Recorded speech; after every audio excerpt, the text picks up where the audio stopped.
ਜਦੋਂ ਮੇਰੀ ਫਿਲਮ ਆਈ ਸੀ ਸਰਦਾਰ ਜੀ, ਉਹ ਫਰਵਰੀ 'ਚ ਬਣੀ ਸੀ ਜਦੋਂ ਆਲਰੇਡੀ ਮੈਚ ਖੇਡਦੇ ਪਏ ਸੀ।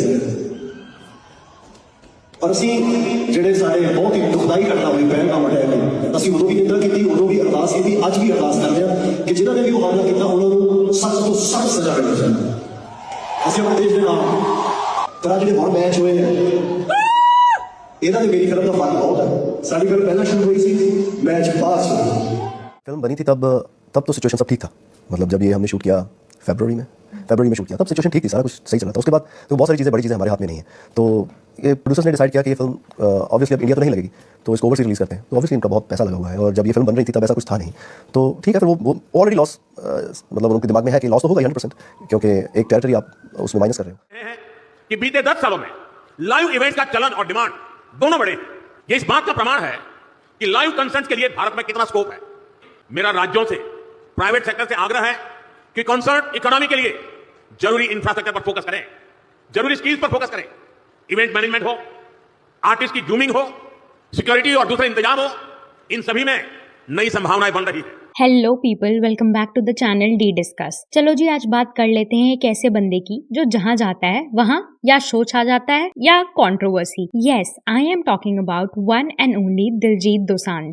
पंजाबी आ गए तो पंजाबी छा गए लिटरली। पर इस बार बात सिर्फ म्यूजिक या कॉन्सर्ट की नहीं है, यहाँ तो इंडिया पाकिस्तान लेवल की कंट्रोवर्सी भी हो गई है। चलो जी, पूरी कहानी समझते हैं बिना किसी बायस के, विद थोड़ा एंटरटेनमेंट, थोड़ा लॉजिक और थोड़ा मसाला। तो सबसे पहले कॉन्टेक्स्ट ले लो। Recently India Pakistan relation again got heated after operation Sindoor and Pahalgam attack. India ने डिसाइड किया कि भाई अब कोई सॉफ्ट डिप्लोमेसी नहीं, चाहे क्रिकेट हो चाहे मूवीज, सब बंद। And just before the tension, Diljit had already shot a movie, Sardarji 3, with Pakistani actress Hania Amir. Hania also has a huge fan base in India too. Like seriously, memes से लेकर reels तक सब जगह popular है। अब जब ये movie shoot हुई थी तब सिचुएशन नॉर्मल थी, कोई इशू नहीं। बट जैसे ही अटैक हुआ, लोग बोले भाई ये क्या है, पाकिस्तान से एक्ट्रेस ले ली मूवी में। बैकलैश शुरू, सोशल मीडिया पे बॉयकॉट सरदारजी 3 ट्रेंड करने लगा। अब दिलजीत ने एक इंटरव्यू दिया इस टाइम पर, जिसमें उसने क्लैरिफाई किया, जो कि ऑनेस्टली काफी रीजनेबल भी था।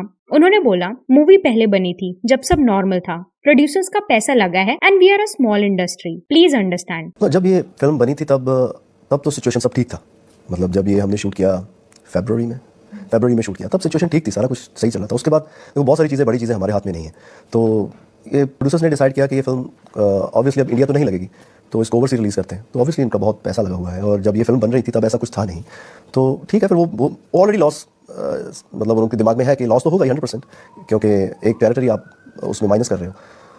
तो मैंने भी जब फिल्म साइन की थी तब तो सब ठीक था। तो अभी अब सिचुएशन हमारे हाथ में है नहीं, तो बाहर रिलीज़ करना चाहते हैं तो मैं उनके साथ हूँ। अब लोगों के सेंटिमेंट्स को रिस्पेक्ट करने के लिए मेकर्स ने डिसाइड किया कि मूवी इंडिया में रिलीज नहीं होगी। यस, इंडिया में नहीं बट बाकी सारी कंट्रीज में, including Pakistan. And that's where the trolling started again. लोग बोले भाई इंडिया में नहीं दिखाई पर पाकिस्तान में दिखा दी। ट्विटर, इंस्टा, सब जगह मीम्स और क्रिटिसिज्म चालू। पब्लिक का कहना था कि सेंटिमेंट्स का रिस्पेक्ट तब होता है जब पाकिस्तान में भी रिलीज नहीं होती। मंथ्स बाद आया एशिया कप, जहाँ पर इंडिया वर्सेस पाकिस्तान मैच, और तब दिलजीत ने अपने कॉन्सर्ट में एक बोल्ड स्टेटमेंट दे दिया कि शायद मेरे को ही टारगेटिंग हो रही है। एक छोटी सी गल करना ही अचानक ਜਦੋਂ ਮੇਰੀ ਫਿਲਮ ਆਈ ਸੀ ਸਰਦਾਰ ਜੀ, ਉਹ ਫਰਵਰੀ 'ਚ ਬਣੀ ਸੀ ਜਦੋਂ ਆਲਰੇਡੀ ਮੈਚ ਖੇਡਦੇ ਪਏ ਸੀ। ਪਰ ਅਸੀਂ ਜਿਹੜੇ ਸਾਡੇ ਬਹੁਤ ਹੀ ਦੁਖਦਾਈ ਘਟਨਾ ਹੋਈ ਪਹਿਲਗਾਮ ਅਟੈਕ ਦੀ, ਅਸੀਂ ਉਦੋਂ ਵੀ ਨਿੰਦਾ ਕੀਤੀ, ਉਦੋਂ ਵੀ ਅਰਦਾਸ ਕੀਤੀ, ਅੱਜ ਵੀ ਅਰਦਾਸ ਕਰਦੇ ਹਾਂ ਕਿ ਜਿਨ੍ਹਾਂ ਨੇ ਵੀ ਉਹ ਹਮਲਾ ਕੀਤਾ ਉਹਨਾਂ ਨੂੰ ਸਖਤ ਤੋਂ ਸਖਤ ਸਜ਼ਾ ਮਿਲਣੀ ਚਾਹੀਦੀ। ਅਸੀਂ ਆਪਣੇ ਦੇਸ਼ ਦੇ ਨਾਲ ਪਰ ਜਿਹੜੇ ਹੁਣ ਮੈਚ ਹੋਏ ਨੇ ਇਹਨਾਂ ਦੇ ਮੇਰੀ ਫਿਲਮ ਦਾ ਫਰਕ ਬਹੁਤ ਹੈ। ਸਾਡੀ ਫਿਲਮ ਪਹਿਲਾਂ ਸ਼ੁਰੂ ਹੋਈ ਸੀ, ਮੈਚ ਬਾਅਦ ਸ਼ੁਰੂ। ਤੇ ਨੈਸ਼ਨਲ ਮੀਡੀਆ ਦਾ ਜ਼ੋਰ ਲੱਗ ਗਿਆ ਦਿਲਜੀਤ ਦੋਸਾਂਝ ਨੂੰ ਦੇਸ਼ ਦੇ ਖਿਲਾਫ ਦਿਖਾਉਣ ਦੇ ਲਈ, ਪਰ ਪੰਜਾਬੀ ਤੇ ਸਰਦਾਰ ਕੌਮ ਕਦੇ ਦੇਸ਼ ਦੇ ਖਿਲਾਫ ਨਹੀਂ ਕਰ ਸਕਦਾ।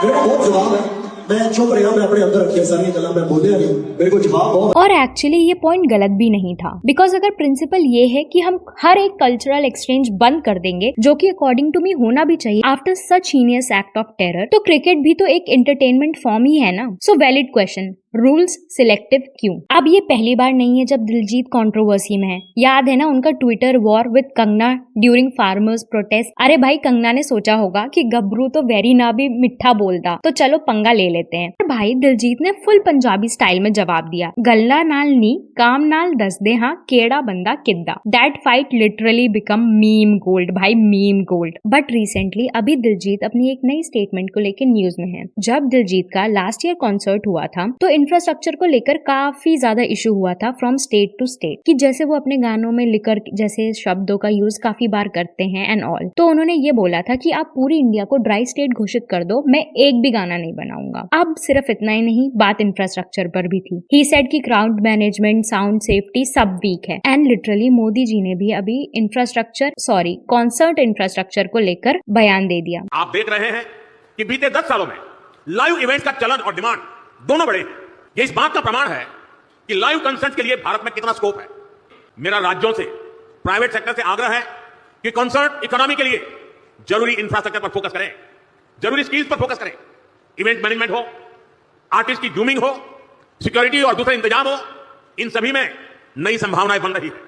Is it a coincidence? I mean, you people decide and please do comment. अब लोग इस पर भी डिवाइड हो गए। कुछ बोले कि वैलिड कंसर्न है, कुछ बोले ये आर्टिस्ट अपने आप को रूल से ऊपर समझते हैं। वैसे याद है ना लास्ट ईयर कॉन्सर्ट के बाद क्या सीन हुआ था? Ground littered with plastic bottles, food waste. I mean जिन प्लेयर्स को नेक्स्ट मॉर्निंग उस ग्राउंड पर प्रैक्टिस करनी थी उनको ये सब मिला सुबह। So yeah maybe Diljit isn't entirely wrong, but I surely agree कि इम्प्रूवमेंट आर्टिस्ट साइड से भी चाहिए और पब्लिक साइड से भी। क्या दिलजीत राइट है अपने पॉइंट पर जब वो बोलते हैं कि selective targeting and better infrastructure, या फिर वो खुद को थोड़ा ज्यादा सीरियस ले रहे हैं? मुझे लगता है कि सच एक्चुअली इन दोनों स्टेटमेंट के बीच कहीं है। दिलजीत का इंटेंशन गलत नहीं है, पर एग्जीक्यूशन कभी कभी कंफ्यूजिंग हो जाता है। एनीवे, आपका क्या ओपिनियन है? क्या आप अग्री करते हो दिलजीत के साथ, या आपको लगता है ये थोड़ा ओवर रिएक्शन हो गया? कॉमेंट सेक्शन में जरूर अपना ओपिनियन दीजिए। और अगर ये वीडियो पसंद आया तो do like and subscribe the channel. Will meet in the next video. Till then stay happy.